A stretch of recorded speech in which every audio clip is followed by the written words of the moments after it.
Chapter 9. Return to Hebron. Threshing floor of Atad. The land of Canaan lay spread out before them, a landscape of gold and dust beneath their feet. The caravan, long and winding, had moved steadily for days until they reached Atad, a threshing floor just beyond the Jordan.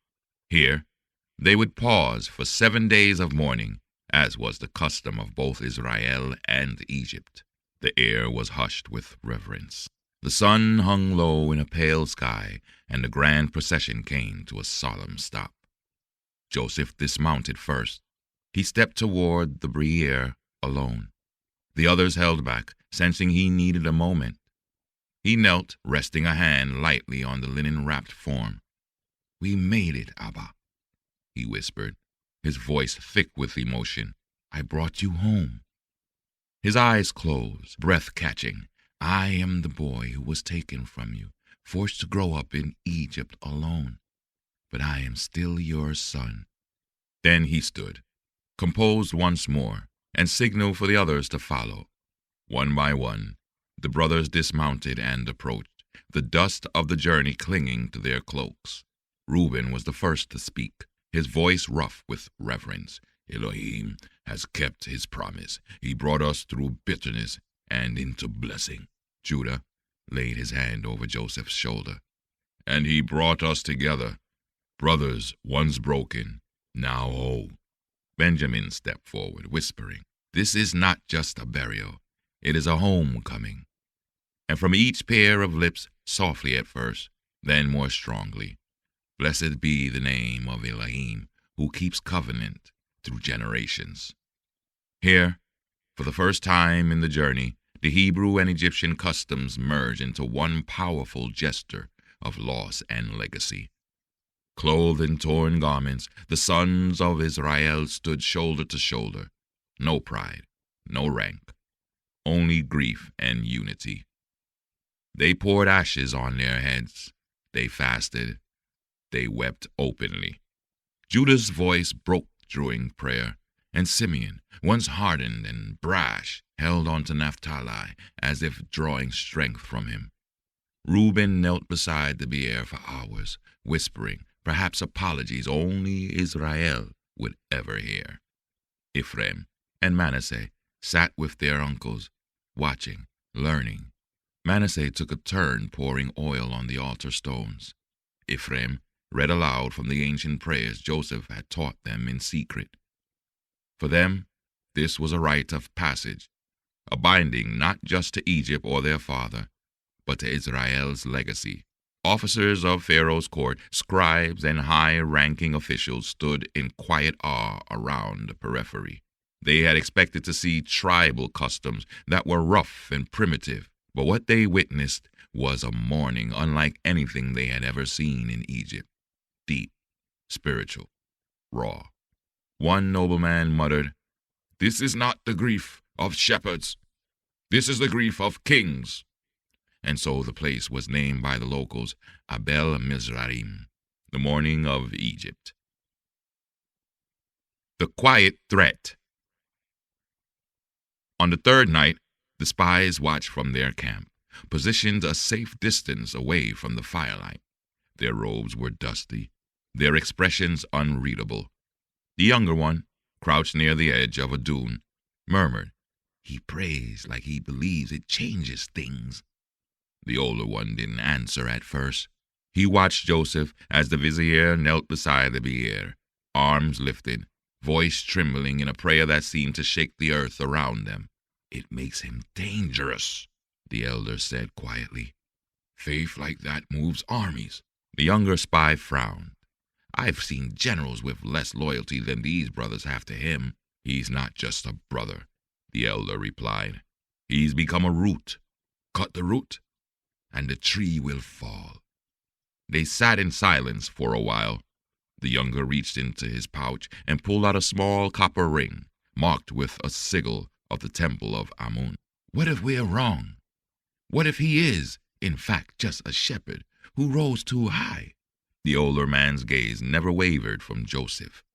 "Then the gods will forgive us." a sacred unity.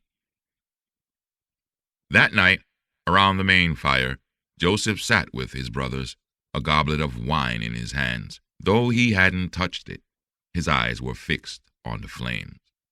"Tomorrow," he said softly, "we move toward Hebron." Ephraim asked, "What will we find there?" Joseph smiled faintly. "The cave, the promise, the end of a journey that began long before any of us were born." Manasseh leaned closer. "Do you think grandfather knew we would come here?" "I think he prayed for it," Joseph said, "and Elohim heard him." There was no laughter that night, only warmth, a shared fire among men who had been broken and made whole again. The moon rose silently above the camp. Somewhere beyond the reach of the firelight, two shadows waited, still watching, still waiting, still dangerous.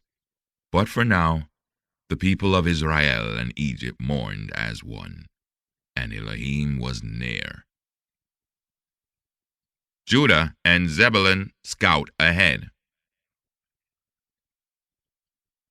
By the fifth morning at Atad, the desert winds had shifted. What was once a still and sacred space had begun to stir with movement again. Joseph stood at the edge of the camp, his cloak wrapped around his shoulders, eyes narrowed toward the horizon. The caravan had traveled slower than expected. The weight of Pharaoh's honor, the size of the entourage, the solemnity of the mission, all had slowed their pace. Joseph turned to Judah and Zebulun, who were already preparing their packs. "It's time," Joseph said quietly. "Go ahead of us. I want no surprises when we arrive in Hebron." Judah's nod was resolute. "We'll see to it that everything is prepared." Zebulun adjusted the leather straps across his shoulder, his vigilance palpable. "And if anyone forgets who our father was, remind them." Joseph's tone was not just firm, but a testament to his unwavering determination. With words first, with steel if needed. Judah and Zebulun rode swiftly, carrying only what they needed. The land grew rockier as they neared the hill country. Scrub-brush terrain and scattered goat paths and stone terraces carved into the slope. They arrived near Hebron in the fading light of day. The cave of Machpelah nestled in the valley below.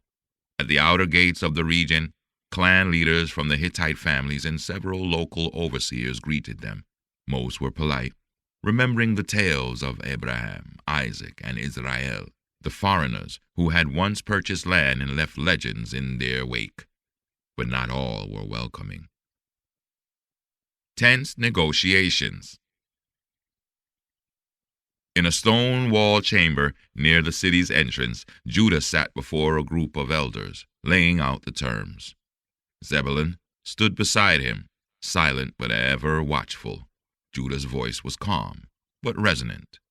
"It has been many years since the house of Israel walked this land. We return not as strangers, but as sons." One of the elders arched a brow. "The land remembers little. Time moves forward." Zebulun stepped forward then, his jaw tight. "Not all memories fade. We buried our mother here, Leah, wife of Jacob. Our father stood beside us as we laid her to rest. That cave belongs to our family." Judah nodded. "Jacob, son of Isaac, son of Abraham, is returning to the land that was lawfully purchased. The cave of Machpelah is ours, bought with silver. Witness, recorded. This is not a plea. It is a covenant." One of the elders leaned forward, stroking his beard.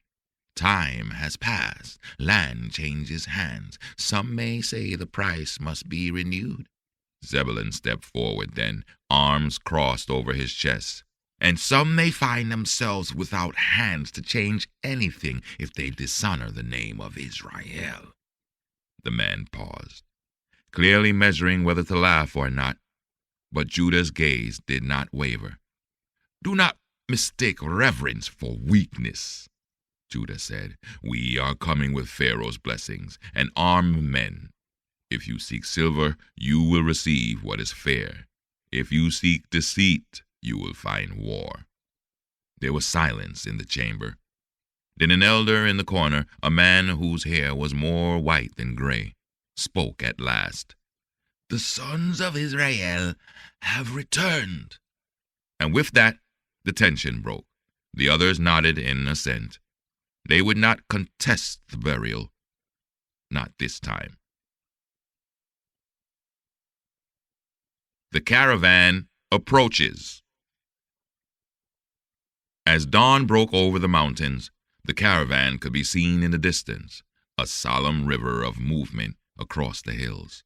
Chariots gleamed in the rising sun, dust trailed behind the oxen carts. The scent of spices and embalming oils floated faintly in the air. Word traveled quickly. From vineyards to village courtyards, whispers stirred like wind through olive branches. "So this is the Hebrew prince of Egypt," murmured a shepherd near the outer wall. Another older man bowed his head. "The sons of the Hebrew God have returned. His presence walks with them." Children were hushed. Elders stepped into the light. The air thickened, not just with curiosity, but with a sense of awe. It was not only a burial, it was the closing of a circle long left open. Judah and Zebulun stood on the ridge watching. "They kept the pace," Zebulun said. "Even with all the ceremony," Judah replied. They did not wave. They did not call out. They turned and walked back into the valley, not to announce the caravan's arrival, but to ensure that all was clear. The gates of the city were open.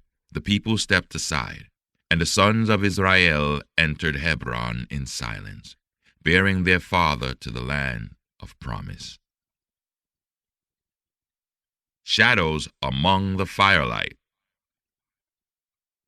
The night before the burial was cool, the air in Hebron dry and laced with a scent of olive wood fires. The camp was quiet.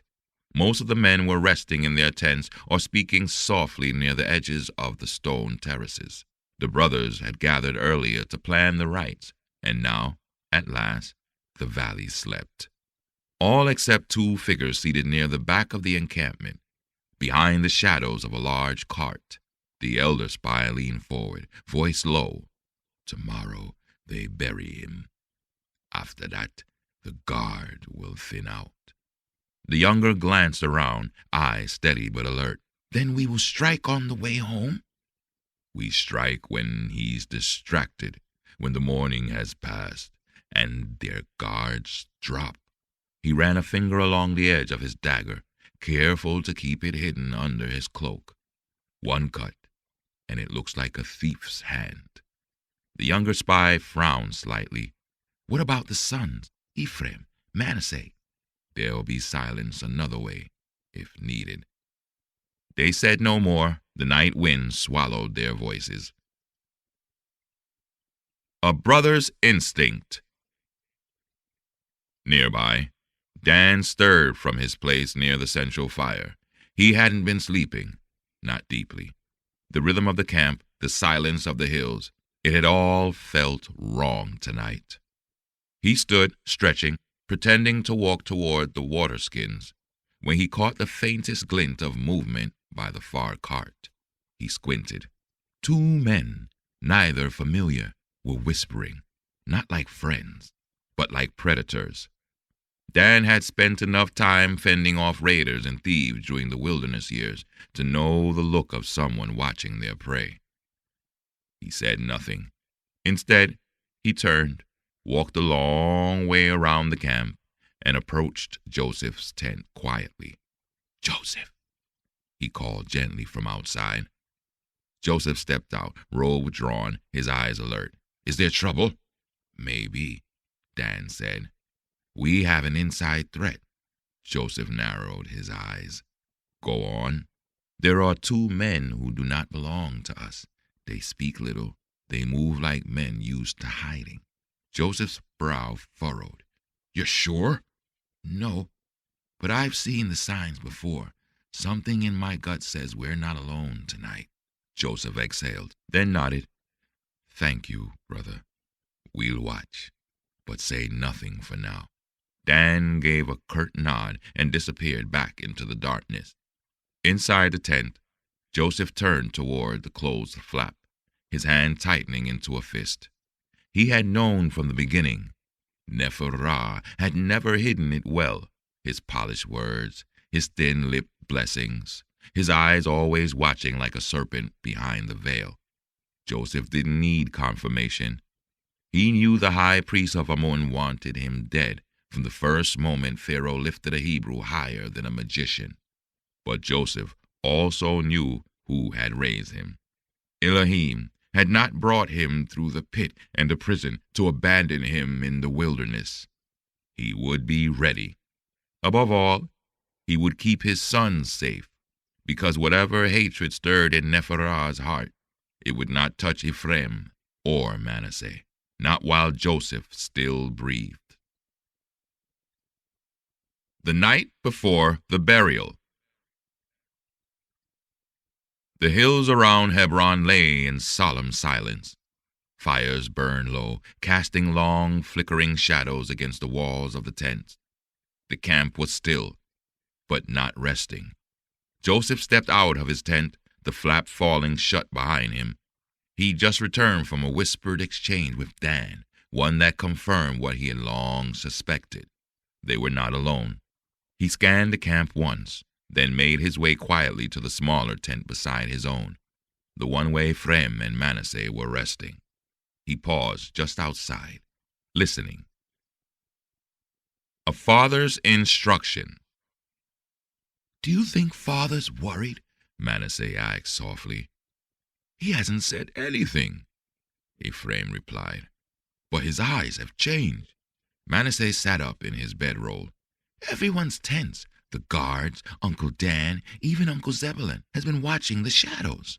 Ephraim was quiet for a moment. "There's more going on than we're being told."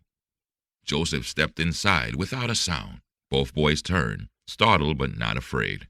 "Abba," Ephraim said, "we didn't hear you." "I know," Joseph replied, his voice calm. "You were paying attention." He sat between them, folding his legs beneath him, his eyes studying their faces, young but no longer innocent. "I heard what you said," he began. "You are right to be watchful." Manasseh straightened. "Is something wrong?" Joseph nodded once. "There are men in the camp who do not belong to us." Their eyes widened, but he raised a hand. "You're not in danger," he said. "But you must listen to me, both of you." They leaned in, listening. "We are strangers in this land," Joseph said softly. "Even here, in Hebron, even burying your grandfather. The name of Israel is respected by some, feared by others." He looked at them intently. "You are my son. You are sons of Egypt and of Israel.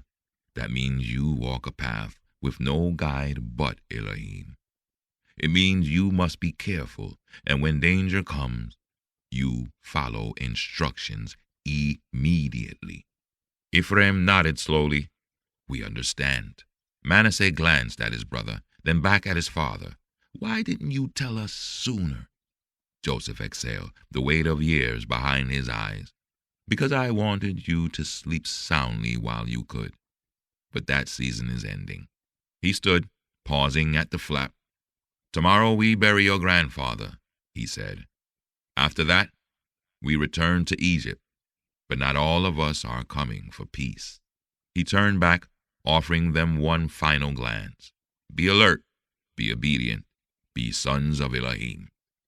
Then he slipped into the dark, leaving them with the silence of the stars and the knowledge that something had changed. Manasseh sat in silence, staring at the closed flap. Ephraim whispered, almost to himself, "Not all enemies wear armor." Manasseh gave a slight nod, the firelight catching the edge of his jaw. "Remember when Pharaoh assigned his guards to train us? We were what, 10, 11? Too young," Ephraim said, but with a flicker of a smile. "But we held our ground. General Dejet made us fight blindfolded," Manasseh added. said, "A prince of Egypt must see with more than his eyes."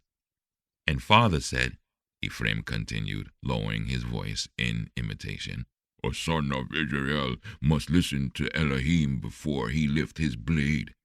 Manasseh exhaled, his posture relaxing into quiet readiness. "We're not boys anymore." "No," Ephraim said. "We're ready." They lay back down, eyes open to the darkness above, the weight of their father's words still pressing on their chests, but no longer with fear, with resolve.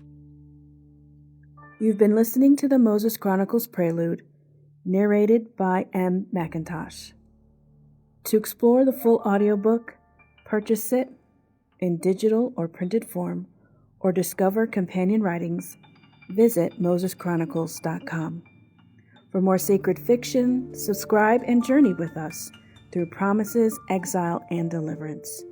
New chapters are released weekly. Until then, may the quiet still speak.